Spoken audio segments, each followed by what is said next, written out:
Welcome back to Breakfast with Bob. This is the Challenge Penticton Edition. We are at the hooded Merganser overlooking the beautiful Lake Okanagan. This is the Canadian Multisport National Championships, the site of the 2017 ITU World Championships, where we'll have 6 World Championships over 10 days. Our guest, 3-time Ironman champion, Lyles. Liz, how you doing? I'm good. How are you? I don't think I've seen you since Wildflower. Yep. Where you won your second in a row. That was a good weekend. That was a great weekend. Yeah. One of my favorite races of all time was not, I was great you won this year, but the year before, where it was like, okay, Heather Jackson's coming down. She's going to win again for her, I don't know, 3rd, 4th, whatever it was. And I was like, wait a second. Yeah. So take me through the last couple of miles of that race, because you sort of came out of nowhere. Yeah, so that race, it was pretty much between Rachel McBride and Heather Jackson. Yes. So they were really pushing each other out at the front, I think, all day. And so they kind of... They were surging, battling it out on the bike, and then, start on the run. And so they probably wore each other out a little bit. And starting the run, I was kind of like, okay, 3rd to Heather and Rachel, I'm fine with Nothing that. wrong with that, yeah. But I kept... I just ran my race, and with 2 miles to go, I saw them in the campground, half a mile ahead, and I'm like, uh-oh, like they've come back fast now. Yeah. So I watched Heather kind of make her pass on Rachel, and then I caught Rachel, and I gave her a pat on the back. I'm like, keep it up, awesome, because we were all at the time coached by Cliff English. Right. So kind of all 3 teammates. Yeah. And then I, set my sights on Heather and just we hit the last aid station. We were about 10 feet apart and going down the whole last hill. And when we say hill, a lot of people say, okay, go down the last hill. That thing is off the edge of a cliff, and it is straight downhill. And when you get to the flat, it feels like you're climbing a mountain, right? Yeah. So we sprinted down that hill. She didn't know it was me, and I... Oh, were you right on behind her? I was right behind her. Yeah. She had the lead biker, and the biker told her, oh, Rachel's back. And Heather was thinking, how did Rachel come back after I passed her so strong? And okay. And so I was surprised, Heather. I always can never forget. Why didn't Heather, turn around and look? I think a running thing is it's a sign of weakness if you turn and look. But you got to know. You know if you're going to need to mentally prepare for. There's a big difference between you and Rachel in terms of sprint capabilities coming down the stretch. Yeah. So we got to the bottom of the hill, and I just kind of am like, okay, this is it. I have 30 seconds to do this, and I just picked it up, and she seemed nothing.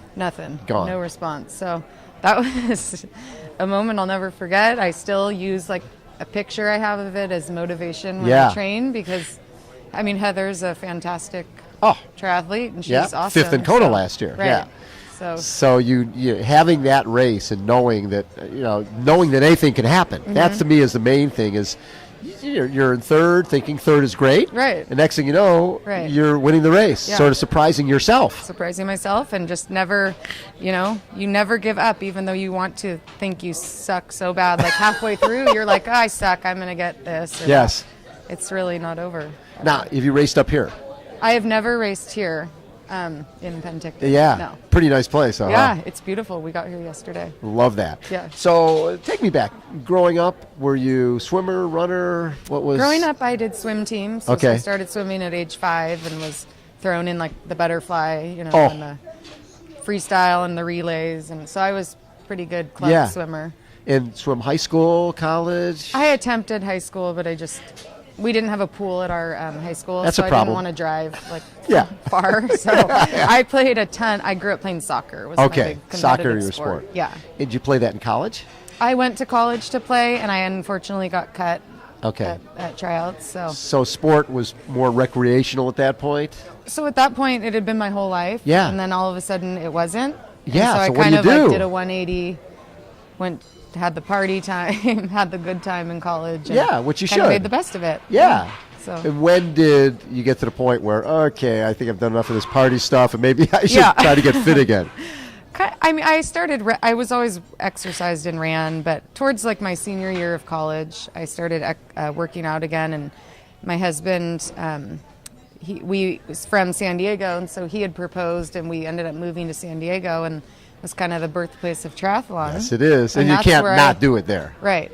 Yeah. And so I feel like you and Rick Kozlowski and a couple other. I remember Rudy just as a little boy. Yes, Rudy Garcia Tolson. Doing events with him, and just thinking, well, if they're out there doing this, I'm going to sign up and see what this is all about. So kind of San Diego was the start of it. So at that point you hadn't done a triathlon. Right. No. Yeah, and what was the breakthrough for you where you realized, okay, this has been a fun recreational experience, and now I could be pretty good at this? Well, so when I qualified at Ironman 70.3, Ralph's half. Yes, Ironman, the Oceans. for Kona. Yes. So I'd never done an Ironman. That's right. You could qualify at a 70.3 right. back then. Yeah. And so I went to. I didn't even know what Kona was when I qualified, and we were calling people, and they're like, "You need to take your slot." And I'm like, "Oh, okay." All right. So Okay. I'm like, What's all right, the big I'll deal? go to Kona, but I didn't really train. We had just moved to Reno. Yeah. And so I just went out and survived Kona, ended up in like the med tent throwing up. And I had no idea what I was doing. So when you got there and you saw that big spotlight, right. and it's like, oh, okay, this is I've been doing little off-Broadway stuff, and right. now all of a sudden I'm on center stage, and what the heck is going on? Right. It was, and I just remember looking at the pro, women and men being like, oh my gosh, like they are amazing. How do they do this? And so at that point, you're still an age grouper. Still an age grouper. And still, I could have probably I had a full-time job. Yeah. And we wanted to start a family because we had been married for 8 years. Yeah. So we decided it was kind of time to go that route. Yeah. And then I don't know how I got the competitive bug after I had the kids. After you had your children, then it's Yeah. like, well, as an age grouper beforehand when I had a lot more time. Now I have less time. I think I'll go pro. Yeah. It just was. It's just the right thing to do. Just Yeah, made sense. I think all the partying and the fun and the traveling we had done kind of in our 20s was over with, and now we were settled at home, and I needed kind of something to focus on and keep me grounded. What was your first pro race? First pro race was Boulder, 70.3. And how'd you do? And I got fourth.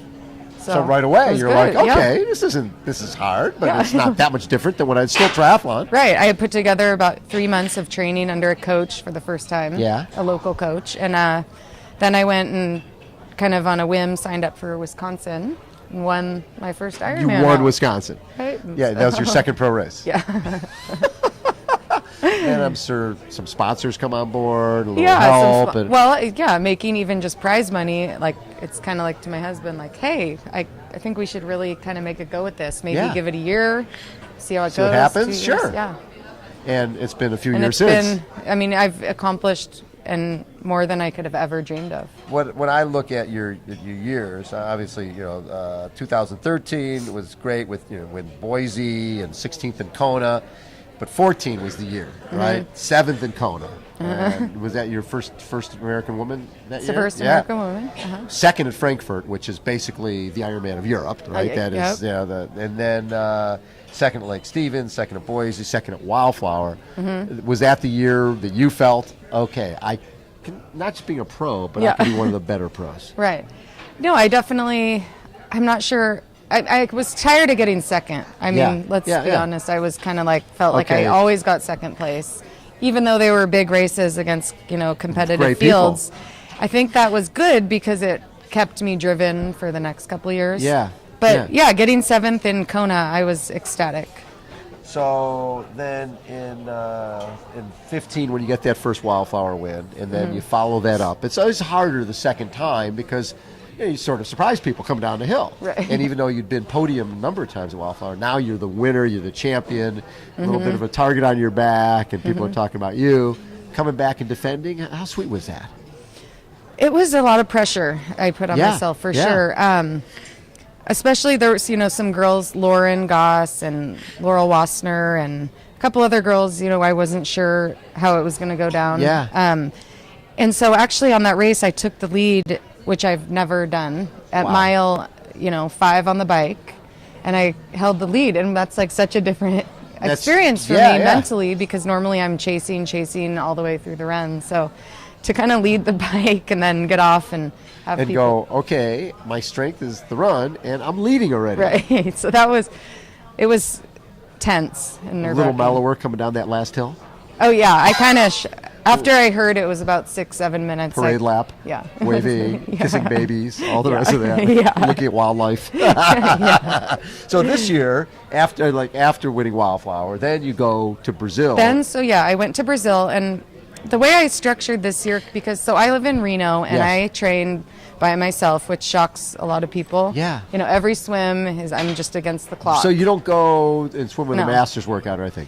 So every So it's bike, this I'm out there by myself. Little antisocial type of thing. Right? No, but with the kids, That's true. I can't leave every morning. Two, and I get them up. I make them breakfast. Yes. I prepare their lunches.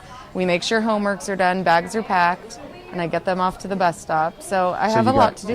Yeah, and then you can go and get your swim and your And bike. then I get my swim. Yeah, but it's always by myself. So this year I did 4 half Ironmans before Brazil. That's because right. Yeah. racing kind of gets me into shape. I decided to try a different approach and see if I could get stronger by racing more frequently. Well, yeah. So you 5th, 9th at Texas, Monterey, and Panama. So, is the travel tough with the kids and everything? They stay at home. I know they so stay it's at the home. only but time being I away get a break. It's so funny. I was telling this story the other day. We were at that Oceanside race, and I was doing the announcing. That hot corner, right when you come out of the water and before you turn left there. A couple of years ago, there was this woman, and I see her walking back at me as I'm up on the lifeguard tower, and both shoulders are bloody. I guess she'd been looking. She thought her back brake was rubbing, so she was looking back and hit one of those speed bumps and went over the handlebars. And she comes back, and she's walking back, and I'm like, "Are you okay?" And the mechanics go out and work on her bike, and her shoulders are bloody. They're patching her up. I'm like, you hurt yourself. You don't have to continue. And she points underneath where I'm sitting to her husband, who's got 1 kid on his back, and 2 in the jogger. He's like, "This is my time to be by myself. I am not giving this up." That's like, awesome. So as she a mom, finished? so yeah. She awesome. like 5:20, right? Yeah. So Wow. for you, I'm sure it's like, okay, Yeah. it's a little bit of a vacation. Yeah, I mean, it's not a party No. vacation, but it's a time for me I always know, no matter how tired I get, I can catch up when I get to the race. Right. So I sleep a lot here and Yes. to Yeah. get my recovery in. So that prepared me for Brazil, because last year I got second, and it was, a minute from first. Right. And so all eyes all year were just on winning Brazil. Right. I wanted to win a championship race, and there was nothing that was. And so when you win that, you're automatically in Kona. Kona. Right. So you don't have to worry about chasing points. Right. That was really important. Yeah. Second doesn't do that for you. You got to win. Right. So the rest of the season then, I'm assuming after this weekend, is geared for Kona. Yeah, so I am, because I love racing. Yes. That's why I'm here. I would just want to get out and be able to push myself against other girls instead of pushing myself against myself. Yes. So I'm here to, get an awesome race and training day in, and then I will be going in 2 weeks to compete at Ironman Wisconsin. Sweet. Where, this whole triathlon journey kind of began for me. You won that race. So yeah, it's very nostalgic, and I love that race. And then I will go 4 weeks till Kona, and I think we'll have enough time to recover and get a couple weeks of training in.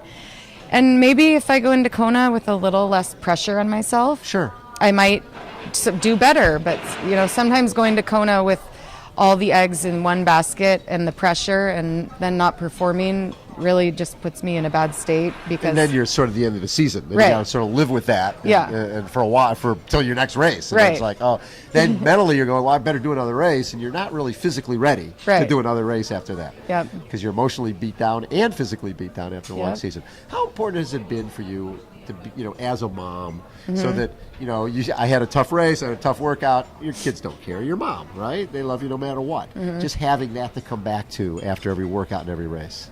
Yeah, they don't care. So the distraction is immediately focused off my workout and on to whatever they're doing. They're doing swimming and soccer and baseball and gymnastics. So I have no time to worry about one bad workout. And a lot of the days I don't have great workouts, but it's just about the consistency Sure. of kind of getting out there every day. And So this race, you've done a lot of 70.3s. You've done a lot of fulls. This is a different distance. I don't know if you've done that. I haven't. Yeah, but it's a little shorter run, 18 miles, right? And a little shorter bike, a little shorter swim. What are you thinking for this weekend?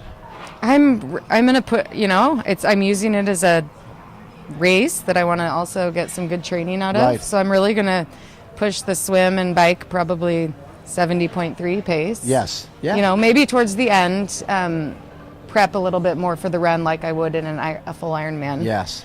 And then we'll see. I mean, obviously I'd like to go out and win and do my best.